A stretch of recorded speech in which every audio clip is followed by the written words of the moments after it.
on today's episode of The Mythic Masculine. We all know that what time it is. We see what's happening around us. And for those of us who still have that love of life and of creation, what can we do about this?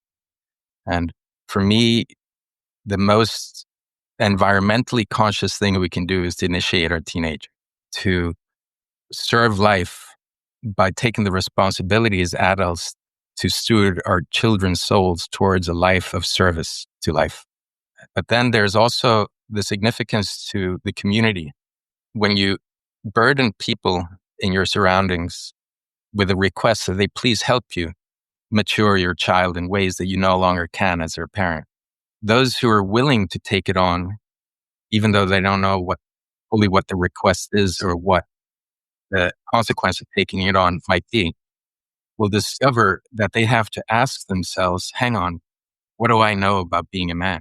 What do I know about serving life? And so these adults have to begin to wonder about what they pass on, not to their own children, but to someone else's path.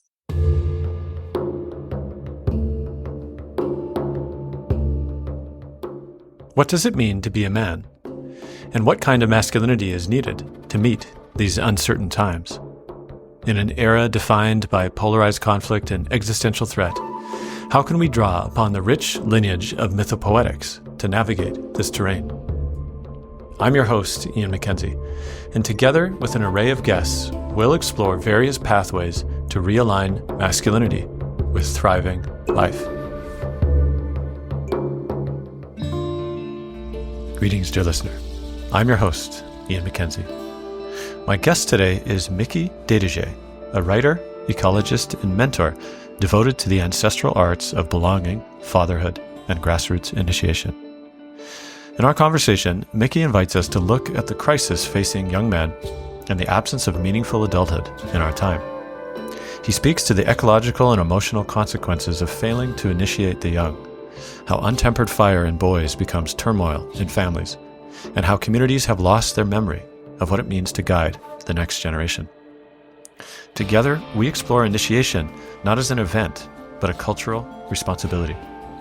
Miki shares how rites of passage serve life itself, how they awaken responsibility in parents and mentors, and how inviting others to help mature a child becomes its own act of initiation.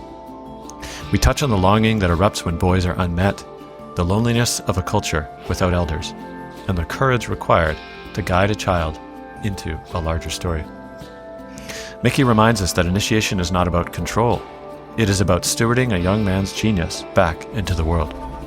It is a return to the village, a remembering of our place in the weave of life, and an invitation to rebuild the cultural vessels that once shaped humans capable of serving a cosmos greater than ourselves.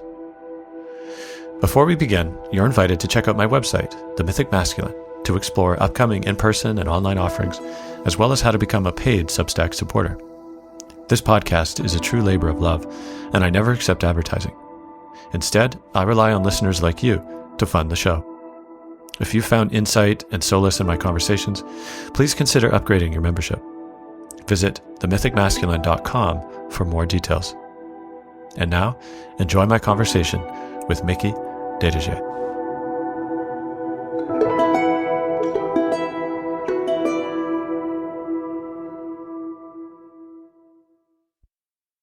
Welcome, Miki, to the show. Thank you, Ian. It's good to be here. See you. Would you please share a little of where you are in this moment and how you're feeling, just to attune the listeners to you in this moment? Well, I am in a house that I moved into a couple months ago. It's from the 1700s on the west coast of Sweden. And it's evening here, and we're in early November, which usually is a very cold time here, but it's dark already. And with that comes the feeling of turning inwards that I'm very present to at the moment. Well, thank you for that. And I'm very excited about this conversation. It's been a long time approaching. I believe we were first connected through a mutual friend, Tad Hargrave, who thought very highly of you and the work you've been doing, particularly around rites of passage. And so this is a conversation that I get asked about somewhat regularly around how to properly steward and approach initiation, rites of passage, often for young sons. I get asked by fathers and mothers who sense that something is important that needs to happen right around the particularly transformative time, usually around onset of puberty or just after, and yet very little understanding about what that is or how to approach it in a good way. And so you are one who's given really a lifetime of an approach, or maybe the lifetime of your kids and yours to this approach, and managed to pull something off that sounds very beautiful and meaningful, and certainly imperfect, I suspect, no doubt, but still very valuable in a time when, again, many, including myself, I have a 6-year-old son, are wondering how to approach this in a good way. So I'm excited to get into this conversation with you. Yes, me too. But we'd love to take a bit of time to get there. And my first question for you is, how did you end up in Sweden? And what called you there? Well, I'm actually Swedish. I was born here. Okay. But I at an early age, I went with my family to the States and moved to France as well, and moved a lot. And I came back here in the early 90s, but spent 15 years as the international reporter. I traveled everywhere. And I was an environmental reporter. I wrote about man's relationship to nature and how it affects us, quality of life. So try to tell the story of that cycle as much as I could. And I ended up doing a large documentary film called The Planet. Spent 2 years looking at man's impact on the biosphere. And it was so apocalyptic. And so we interviewed a lot of talking heads, experts all around the world. And I met a lot of people who were doing very important work in very small places that were unheard of. A man single-handedly working to prevent gold diggers from ruining parts of Amazon rivers. These stories didn't quite make it into the film. And yet I thought they were really, really important parts of what I'd seen during those 2 years. So I decided to quit journalism, and with my partner, we later became the mother of children. We moved to this part of Sweden, bought a farm, and I wanted to sink our roots into the place and become part of that place. So when well, I mean, I think we share some kinship in that. I went into documentary filmmaking about 15 or so years ago. I think with a similar sense of, how did we get here and what can be done?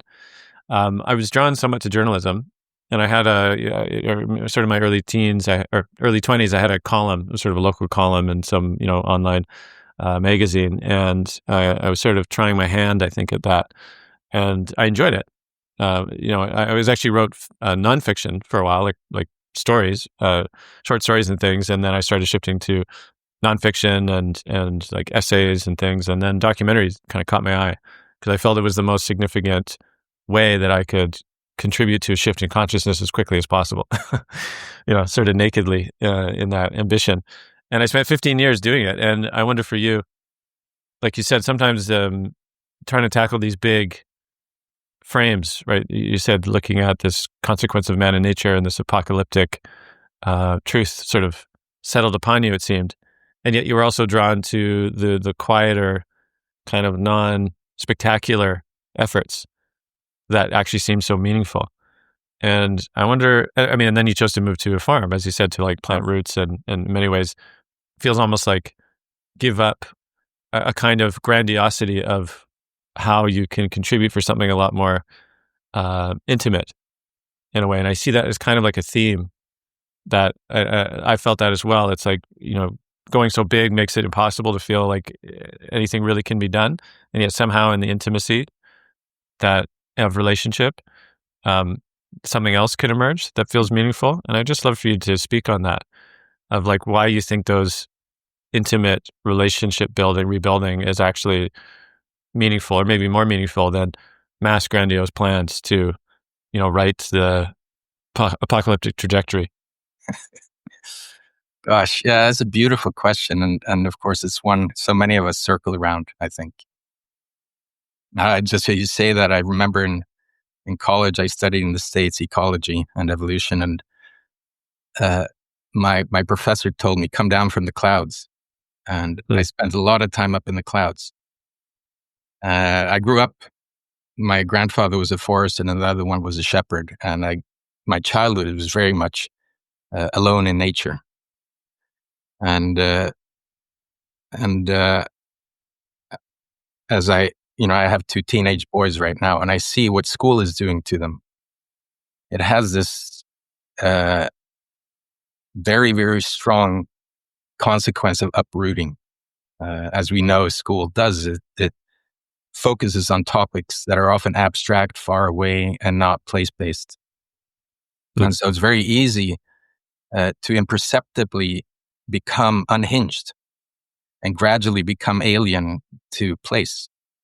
There's so much that severs those ties again and again and again. And now, of course, with everything digital, it's even more severe.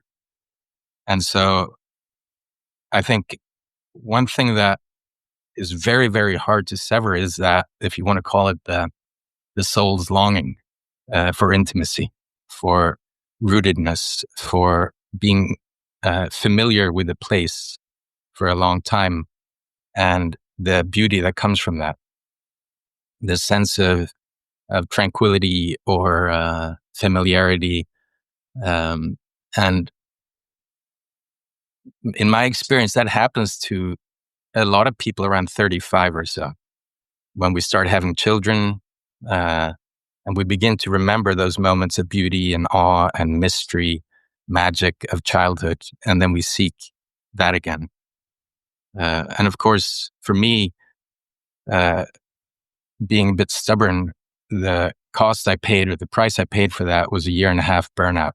I worked myself to the bone, and that's not uncommon either.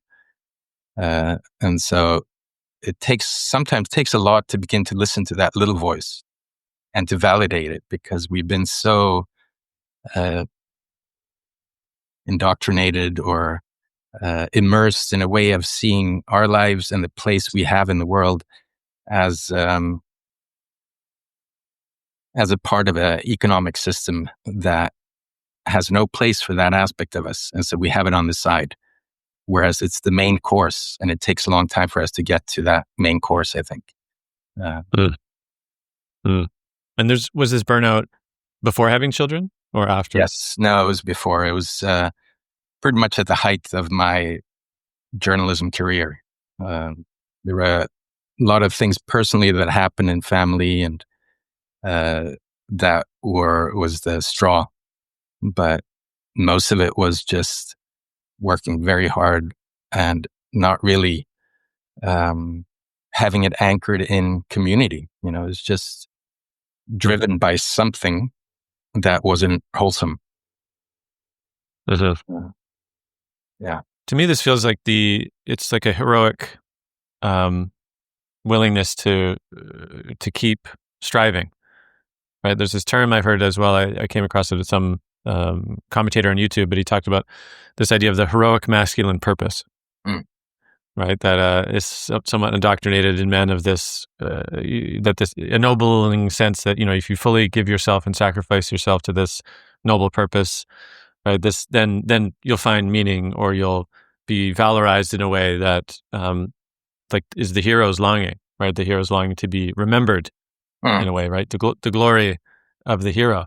And yet, as I've come to understand through my various teachers, is there's no place for the hero in the village, right? Like the hero coming home, all of a sudden has to adjust to being in a community life, and it's a very different story, right? Nobody wants a hero in the village.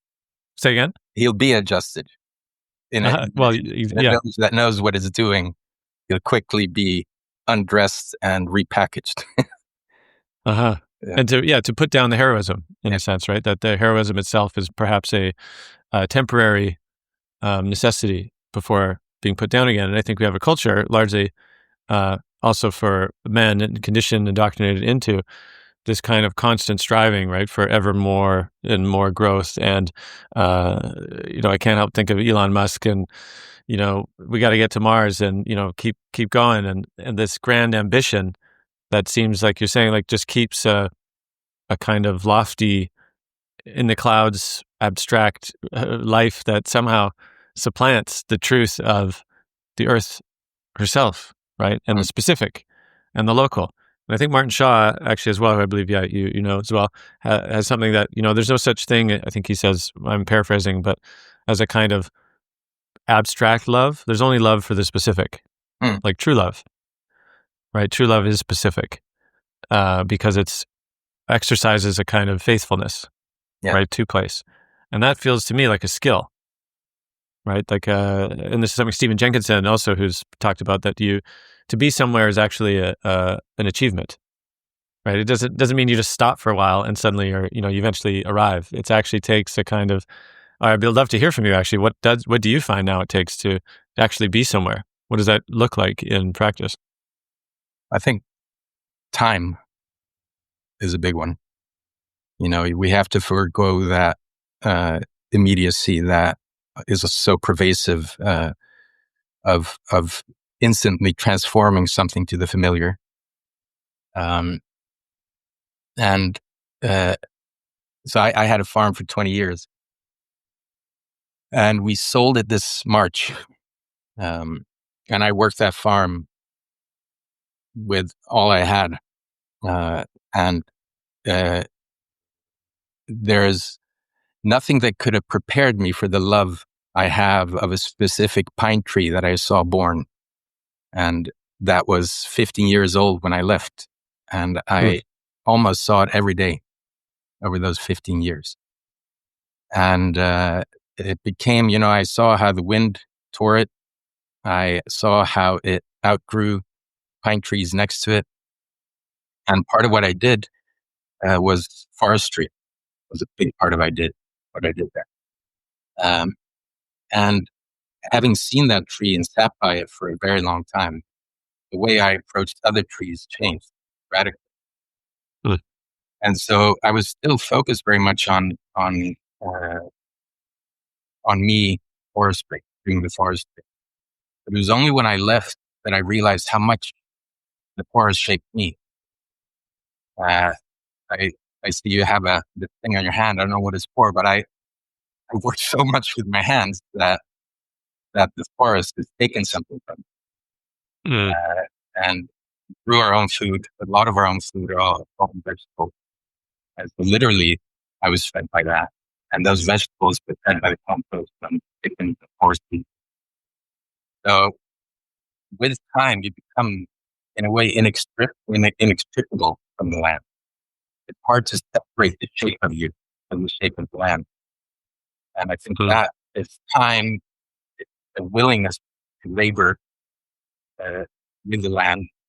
But with time, as you develop these relationships, you come to this sense of belonging, which is fascinated by English word for belonging, which is tillhörighet. Tillhörighet is a word that, like the English belonging, means something that's mine. But when you go far back enough, it is used as a verb. It means to listen to. There's a relationship between belonging and listening. And that listening and the willingness to listen only comes if you have an absolute need to listen to the land in order to feed you also your family. And it requires that submission, obedience to the land, and a willingness to be present. All of those things and a lot more. I love that. To belong is to listen, rather than to own, right? And I love what you said around that, to be shaped by the forest. And for me, I immediately thought of again, the practice of the wilderness vigil, right, or the rite of passage, and how that shapes when you're willing to be brought out there in a certain ceremonial fashion. And so as we're tending in that direction, I wonder, somewhere in there, you found it a good idea to have children. Yeah. And I would love to hear that story with, you and your partner. And again, was it something you always knew? Like, of course, someday I want to be a dad, or did it sort of happen unexpectedly? No, I was late in the game. I was 39, 40. So uh, I had to go through the burnout and have that tempering, which if we get later to the talking about rites of passage and initiation, is a big role of that. But yeah, no, we definitely wanted children, and we both wanted to offer them a strong connection to place. Um, so that was a big part of us moving, was to have children and offer them what I didn't get as a child, which was because we moved so much, which was a long, continuous love of a place that they knew intimate. Beautiful. And there was a sense in you that, as you said, to give them a love of place, but also to, like, I wonder, when did the idea even of, quote, initiation or rites of passage or any of that stuff surface? Like, were you already had that in mind, or is that something that came on as you began to, research, or that you encountered as you, learned from other teachers and mentors around culture making, all that stuff? Yeah, I think so. Burnout is a very, it's a strange term. I wish we could nuance it and have more words, and there probably are more words. And I'm speaking English, and Swedish is my native tongue. But even in Swedish, it's a diagnostic term, right? But but I spent a year and a half recovering from that, and one day I just had this surge of energy and vitality, and I went kayaking, and I just felt this enormous vitality come up in me after a year and a half. And I was so glad to feel it again. I was just overjoyed. And it reminded me suddenly of the same feeling that I had as a child when I used to climb 30-meter tall spruce trees and jump from the crowns of one spruce tree to the next. And, that enormous joy just came back to me. And with that came that longing for a visceral connection to life and to nature, that incarnate experience of this wonderful life we have. And so I started looking for people who had that perspective, taught it. And I found a man who's now very well known, John Young, who has Wilderness Awareness School out in the States, and started studying with him. He became my mentor for many years. And he works with some people of the Anishinaabe, who a man in particular who shared a lot on their understanding of life cycles, and both the healthy life cycle and what happens when that life cycle is when people aren't helped through the wheel, so to speak. And of course, John Young also teaches this week-long program called the Art of Mentoring. I don't know are you familiar with that, or? A little bit, yeah. I know I have some other friends that have also taken that kind of training, but I'd love for you to sketch it out. Yeah, so the Art of Mentoring is I always find it hard to put words to it, but it's a week-long immersive experience in a village founded on the cultural technologies of earthbound peoples. So first couple of days you're there, you're just in it. And then slowly we peel back and start sharing what's going on. And it comes from the understanding that you drop a child into the cauldron of a functioning earthbound village, and they emerge with this unconscious competence, because all these technologies work together to nurture this child carried by the whole. And so I led that a couple of years in England. It's about 150, 200 people. And I brought my family to that, and there were a lot of families, and we noticed, or I noticed, that even though the aim of this was really to hold everyone in a good way, that the families who came struggled a lot, and uh, I found that uh, hard to see, and so I decided to start working with dads as a coach to help fathers who want to pass on their love of nature and community and live in the day to day with all the stresses that comes with that. And a part of that, what I was interested in is, so how do we, given the pressures we're under, how do we steward our children through the life stages in a good way? And that, of course, there are a couple of them that precede the initiatory stage. And so that's what when I came to the farm, that's the query I had, and that's what I've done my best to grapple with since. Beautiful. And what would you say then are the initiatory stages? Because the one maybe that most people, maybe broadly, I wouldn't say most actually, still a small portion are somewhat familiar with is sounds like the puberty onset, right? The adolescence, maybe 13, 14 kind of range, but you seem to be indicating, yeah, there's perhaps a few more kind of leading up to that. Am I hearing that right? Yeah. And of course the word initiatory or initiation is anthropologized a bit to its detriment. It's a bit worn out. But if we by initiation mean beginning, there are a lot of beginnings, right? And for something to begin, often things have to end as well. And so just knowing that you're becoming a father, your partner might be pregnant, and that transition from being a bachelor or a young man to now coming close to the responsibility of taking on what it means to be a father. You don't know what's coming, but you got to prepare yourself. You got to let go of things. So that's, in a way, you can call it rite of passage, but it's the beginning of something. And then, of course, there's the birth of your child and the name giving. That also has, there's a new child coming into the family dynamic. It changes your relationship with your partner. You have to ready yourself for that so you can really welcome the child. And then at 7, the child will begin to take on responsibilities in the house. It's no longer a toddler.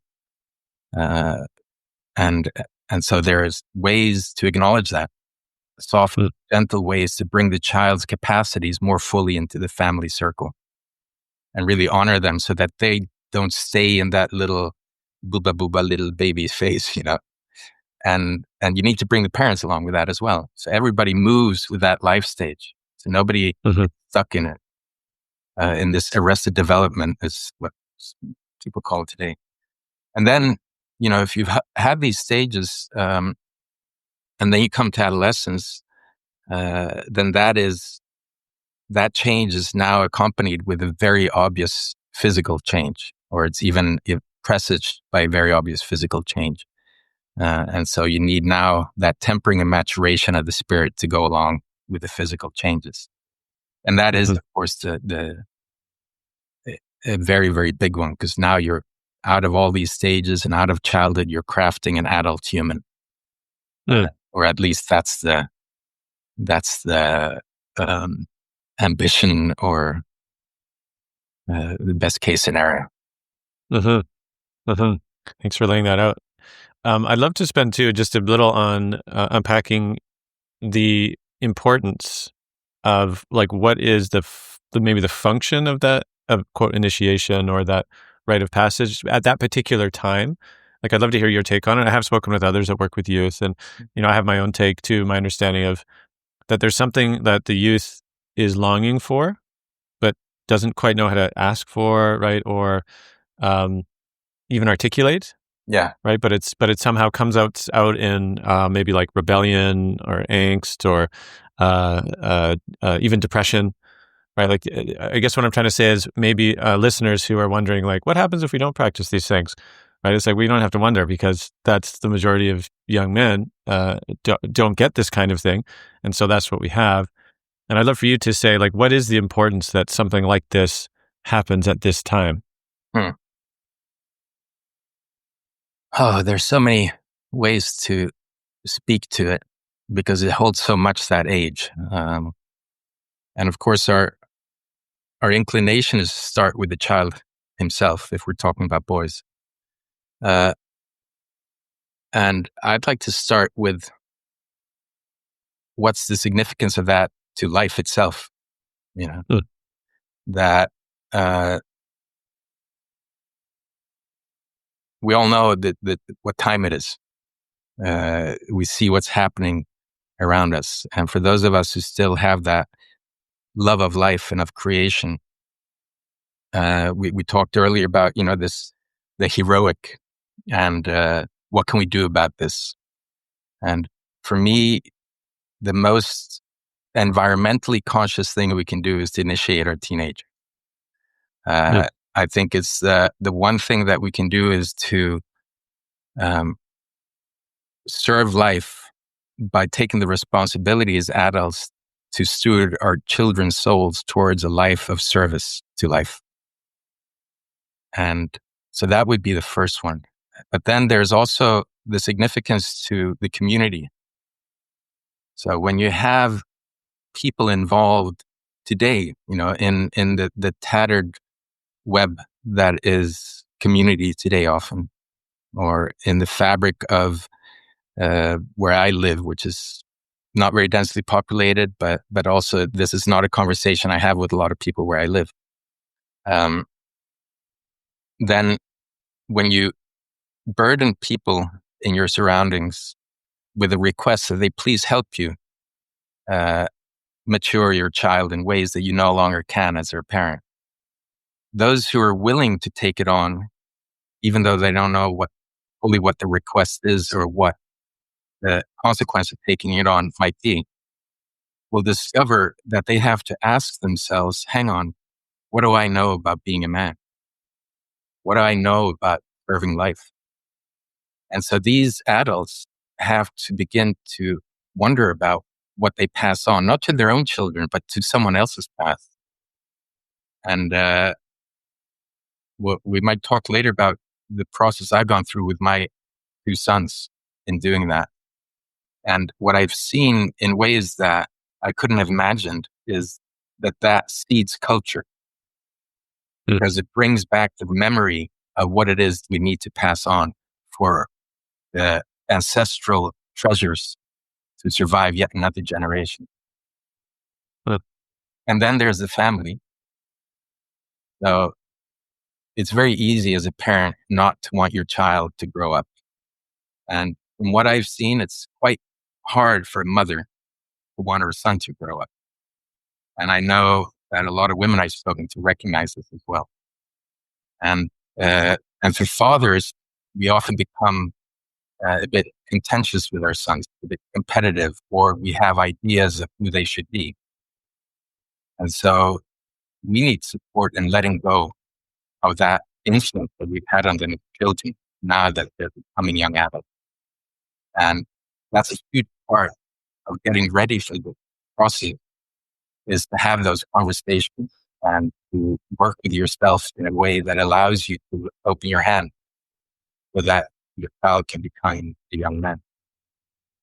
And then, of course, yes, so the boys will begin to express differently depending on who they are and how they mature differently. A sort of longing for the world beyond this country.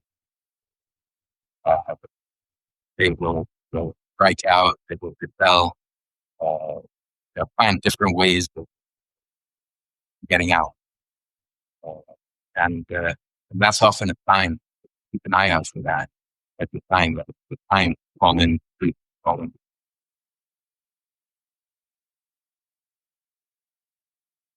whether it's possible that we support them in that, and that will hone all that fire in a way that. Mm. I'm reminded, I think it was Michael Mead who uses this quote quite a bit, but it's something like, if the village doesn't initiate the youth, right, they'll burn down the village to feel the warmth, Mm.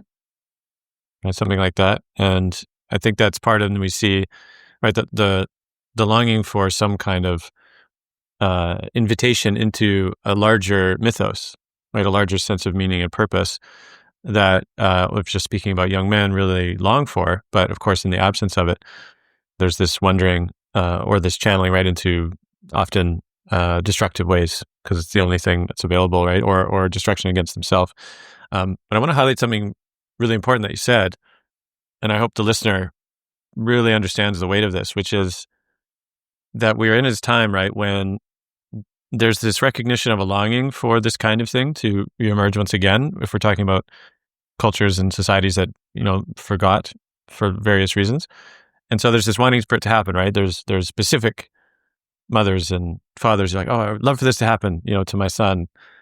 And yet so many of us don't exist within a cultural context of a community that has the capacity or the understanding to pull something like this off. And so that seems like it's almost like an intractable a paradox, right? It's like we need a community to pull it off, but there's no community to pull it off. Mm. But there's something magical about that, right? Which is just the willingness to animate towards that has a conjuring power, right? I think that's what you're naming, like the willingness to understand that this is not just, quote, about the kids, but it's also about what is required in order to pull this off itself has the possibility of regenerating culture. Mm. And I just think that's such a beautiful and important understanding for people to really get, right? Like, as in proceeding in the absence of the existing vessel of community is actually the requirement for most of us, right? But it's the willingness to proceed and kind of fumble towards it, ideally with some sort of guidance and mentorship and some sense of the threads of understanding that something mysterious and magical can begin to happen. Yeah. So I just wanted to highlight that, double highlight that, because that's a really important piece. Yeah. I came back from a lot of the teachings I did in Art of Mentoring, which has this whole model for community building. They call H Field. And it's a wonderful web of ways to steward relationships towards community and a deeper connection with nature. And I live rurally in a very conservative, secular Sweden, very affluent, where very few people are looking for that. And I brought this whole model and I try to impose it on the land. So again, I'm not listening at all. I was enthusiastic, younger, and I made a lot of mistakes. And so I had high ambitions. So I was one of the men who brought the Mankind Project to Scandinavia. And a part of that was because that work was very important to me at the time as well for just being vulnerable in a group of men. It was huge work. And but another part of it was that those are the kind of men I want around my sons. And so I worked a lot on creating this community. But what I found when my boys were of the age and I looked around to see, okay, who can I ask? It wasn't them. It was just friends. And for my oldest son, who's soon 17, one friend was in Germany, one friend was in England, and one friend was here on the island. And those are the men I asked. So I would never have recognized that as community. And it's more a community of commonality rather than of geography. But for my second son, it was more local. So it's taking me a lot to peel off my understanding of what community looks like, and also to pare down the kind of grandiose image I had of what this would look like, and make it really reflective of the times we're in, and the place I find myself in, and to listen to that and to be very content with that it's at all possible. So, yeah. You brought up this understanding that there's a requirement of a kind to for men, let's say, who are wanting to hold this, right, or who are asked to hold this, to temper themselves in a fashion, right, to get ready. And I wonder for you, what did that look like? This getting ready to hold something like this? Because I also have a sense that, and I've been through a similar process where I was involved with a group of folks, and yes, men were tasked with an approach to support some younger boys and men's stuff. And it became really obvious really quick. It was like, oh, how can we lead men or young boys through something that we had never experienced ourselves? Yeah. Right. So immediately there was this, how do we ourselves prepare in a right way? So again, I wonder what that was like for you, or what you would recommend as far as that process. So the temptation would be to make generalities out of my one example, right? And but I can share what happened for me in the hope that that might give some thoughts in someone's life that would look different, but would be reminiscent of what went on for me. So for my oldest son, I had this moment of tremendous vulnerability where I realized so my oldest son one day said, I don't want to sleep in the house. I want to leave. He was 12 at the time. And I wrote a letter to a couple of friends, tearfully when I wrote it, and saying, look, I think I reached the limit of what I can do for him as a father. Would you be willing to take over?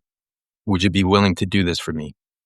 I think I sent it to 6 men, and 5 said yes. And then 2 of them, a couple of months in, said no. So there were 3 left. And I also said, so I can't orchestrate this. I can't influence you. I can't say what to do. This is all on you now. Mm-hmm. And I couldn't quite let go. So I kept poking and questioning and wondering. And we had a huge conflict. This is you and the other men? Me and the other men, yeah. Because I asked my son, because they had calls once a month, and I asked my son, how was it? And he said, well, we didn't talk about anything. And then, so I just couldn't leave it alone. Mm-hmm. We had a conflict, and we worked our way through that. And that conflict was part of the tempering. That conflict was part of for them to say, you asked us to do something and we're doing it, so leave us alone. And for me to say, these are the men I asked and these are the men I have. It's not like I have a long line of people. And this is good. It's not what I would have imagined, but this is what there is. This is what's happening right now. And it was very similar to what happened to me with the land, really. A gradual submission over time. And these are men I had quite long relationships going into. And for a while, it was on a knife's edge. And it was our shared commitment and their commitment, their willingness to take this on for a boy who wasn't their own, because of something else that drove them than doing me a favor. And as I say that, I had led one of the men's initiation as a father. I had married one of the men, and I had been a mentor to one other of the men who came to the farm as a young man to work and became a family friend for over 10 years before I asked them. So we had a lot of skin going into it that could hold that kind of conflict and be tempered by it in such a way that it another way of saying it, the container was set through that tempering. That was the fire that solidified the clay of the container, really. So, and that happened for my second son, who was initiated this, and I wouldn't call it initiation actually, but who went through this rite of passage, I guess, just this past May. We also had a conflict, and that one was a lot around masculinity. There was this anger at having asked them to guide my boy into young adulthood as a man. And there was a lot of pushback and questioning and projections. And so we worked through that. And that was a tempering for us. Can you say as well, when you say there's pushback, or these are men, similar, maybe different men than you'd asked before, that maybe were less familiar with this kind of stuff, so they were kind of like, "Why are you asking us?" Or I'm just wondering about that conflict. Yeah. Well, so my friends, the first friends I asked, quite a few of them have a background in personal development and psychology, and the kind of conflict that arose there was the sense of enthroning the inner child. So, Mm, as you'll know, the an older understanding of rite of passage is childhood ends. It stops right here. It's a clear cut line. No more child. And we live in a time when the child is so sacrosanct. Even for adults, we we're taught to enthrone the child and care for the. And so we had a lot of conversations around what it means to kill childhood, and there was a lot of heated emotions around that. Uh, we had to begin to understand all these things that we talk about perhaps in workshops with adults that are less contentious there. But what's the difference between genius, daemon, uh, inner child? So all these conversations became very, very real. It wasn't abstract anymore. This was a boy who's very close to becoming a young man. These were men who were asked to do this impossible task by a father who wasn't quite clear on the burden he posed on these men unwittingly when they said yes.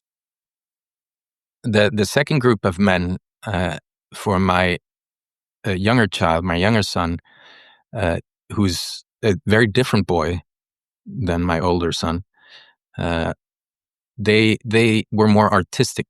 They were artists, musicians, poets, and they had a much bigger issue with masculinity, uh, and mm. imposing any sort of idea of masculinity on a boy.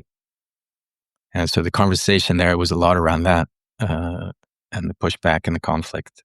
So it looked different, partly because of the backgrounds of the men I'd asked, actually. And of course, one of them being German, had a very hard time at all in transmitting anything cultural to a child, because that still survives. He's got, you know, direct lineages back to the war and Nazi Germany. And so all of a sudden, ancestry, history, it shows up very real, and you can't really walk away from it because you'll be abandoning a boy in the task you've taken on. So we had to work it through. And that's what I mean by it is a cauldron for culture making, because we got to get really real on what do we want to pass on and what are we doing here? What have we learned? Yeah. Well, I appreciate that articulation. I mean, the first thing about the killing off the childhood, I think it's important too that for a listener, I put out a short film a number of years ago with Stephen Jenkinson. This is, a few years of my encounter with him, and that piece is called "The Making of Humans." Well, I ended up calling it "The Making of Humans" based on his teaching around this stuff. But he articulated something very similar, which is, the childhood won't ever give way, but the necessity of becoming an adult is to kill off your childhood.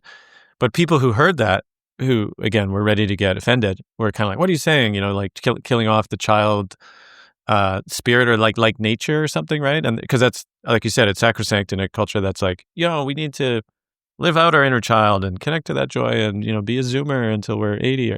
But I think maybe it's important to note that, or at least my understanding is, it's not about killing off a kind of core of wonder and ability to recognize beauty and all of these things that are more actually child, like a spirit of almost like beginner's mind, right? And like original joy, stuff like that. It's not that.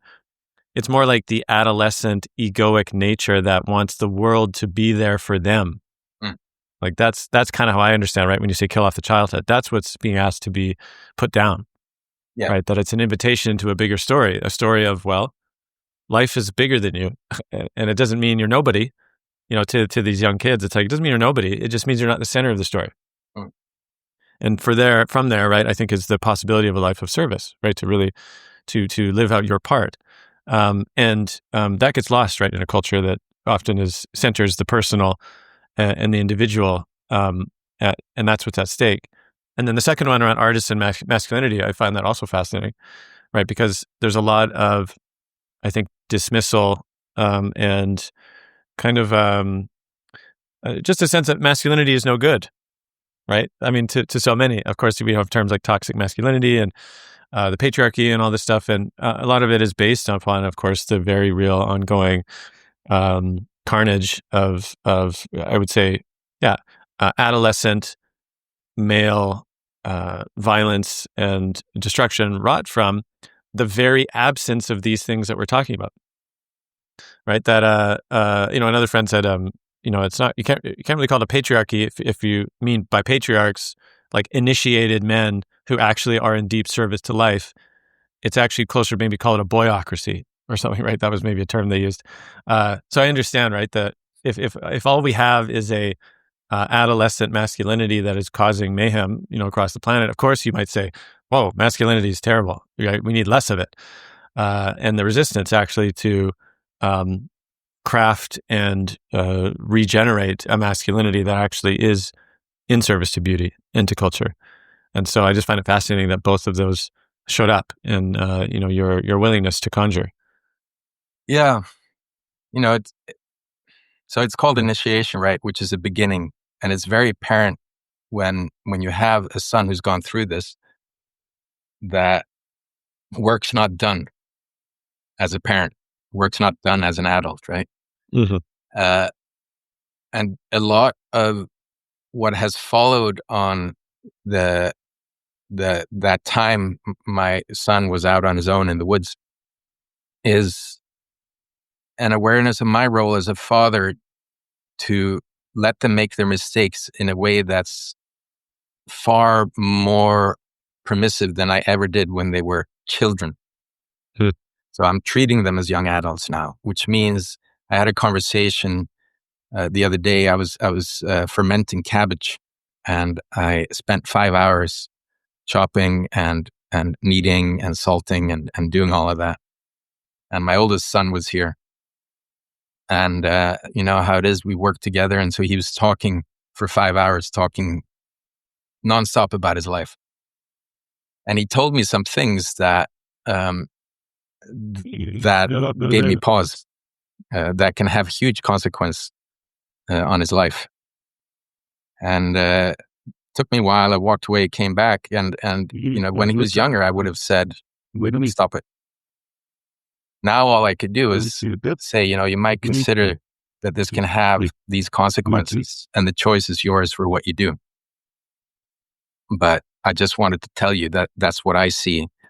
But you decide what's right in this.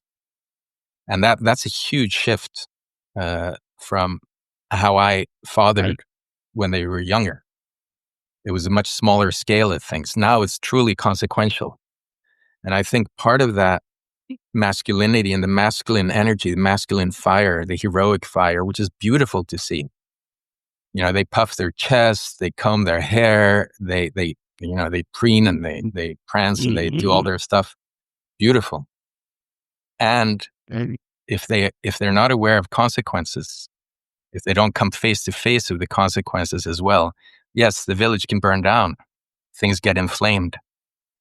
So it's a tremendous fire they are now in charge of, and the tempering they are hopefully come face to face with in a process like this will help them steward that fire so it warms the village and doesn't burn it down.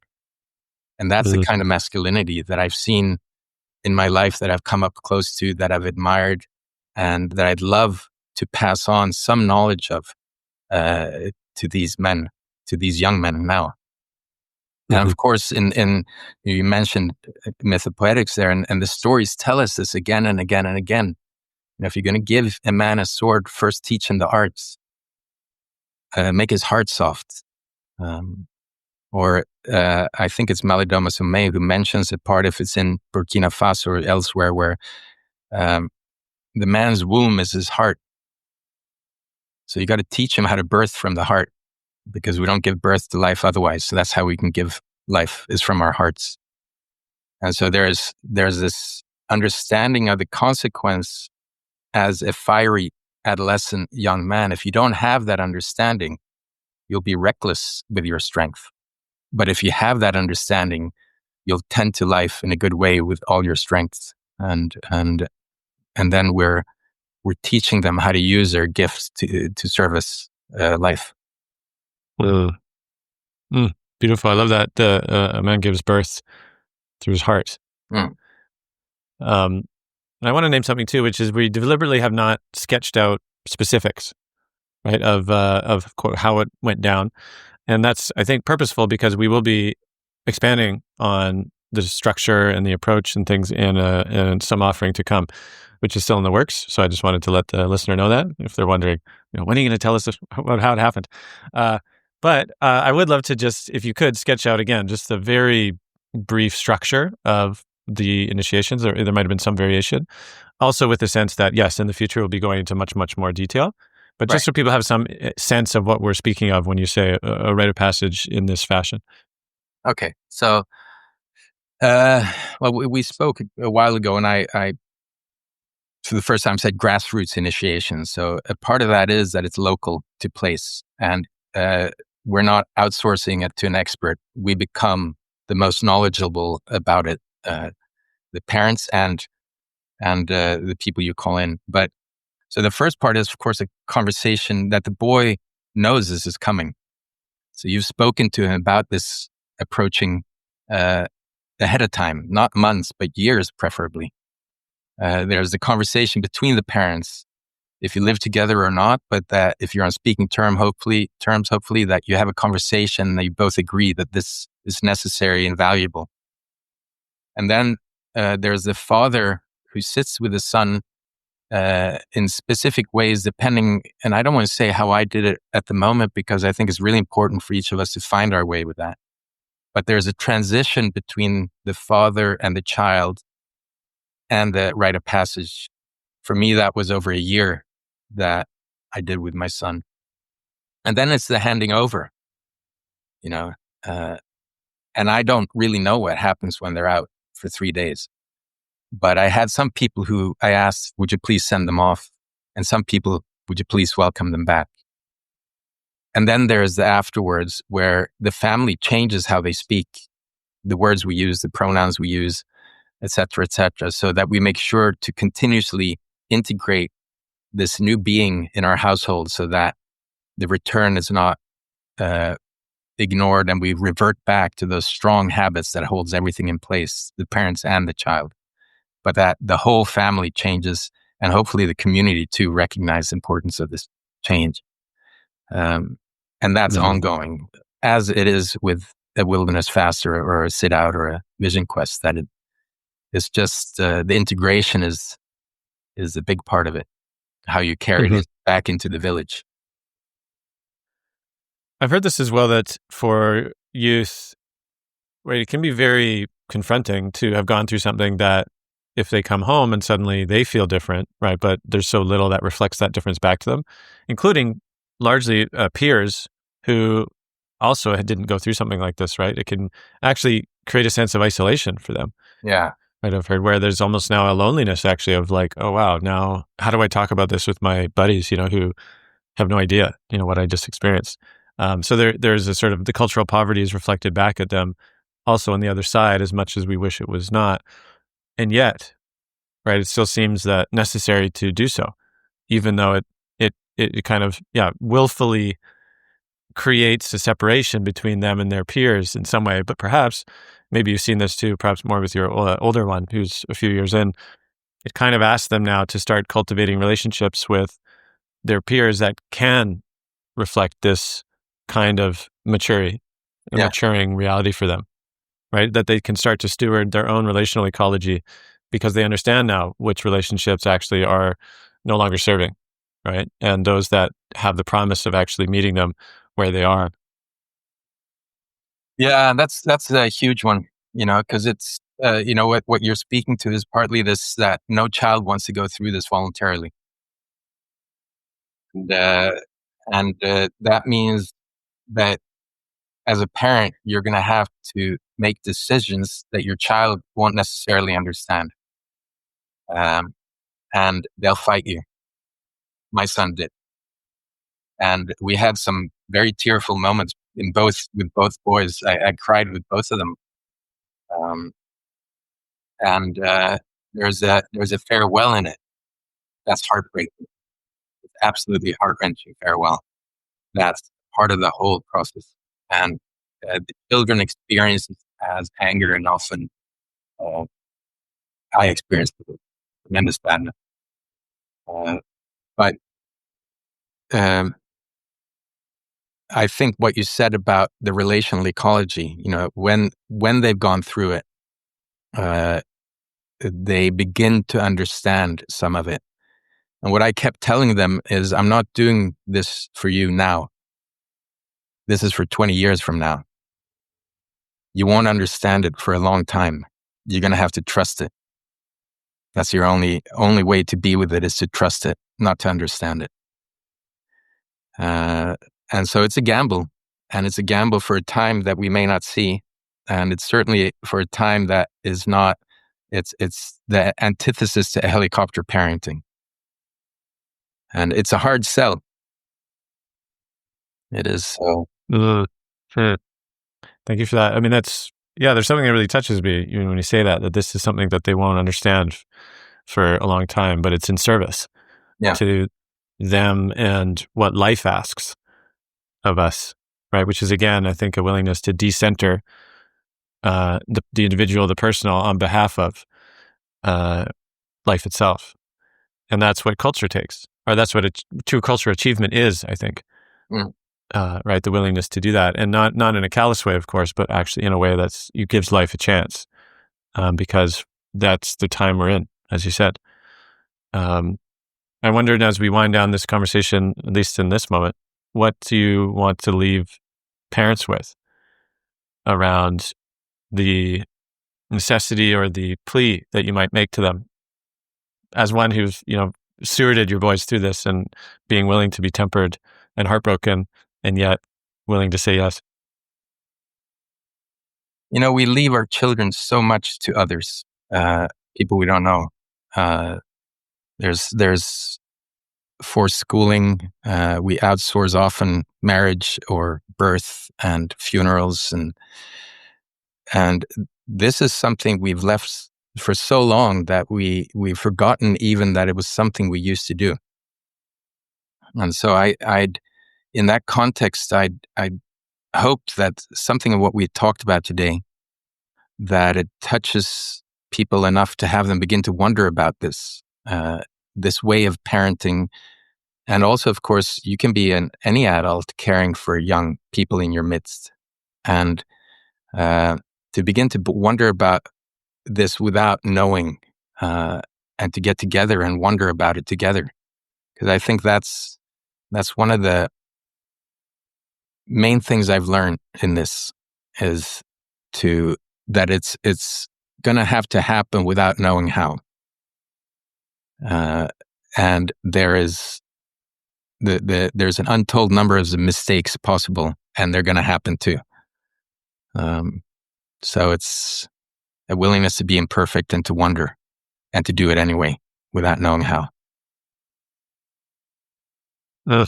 Beautiful place to leave us. Yes. Miki, such a pleasure. Thank you for making the time for this conversation. Thank you so much. It's been a pleasure talking to you, really. Thank you for listening to this episode with Miki Dedijer. You're welcome to check out his website online, which is listed in the show notes, which has a number of resources for parents, as well as upcoming online and in-person offerings. And if you enjoyed this episode, please feel free to share it on your social media, email to your friends. It really helps me to spread the word and connect with the right folks who would find value in these conversations. Thank you.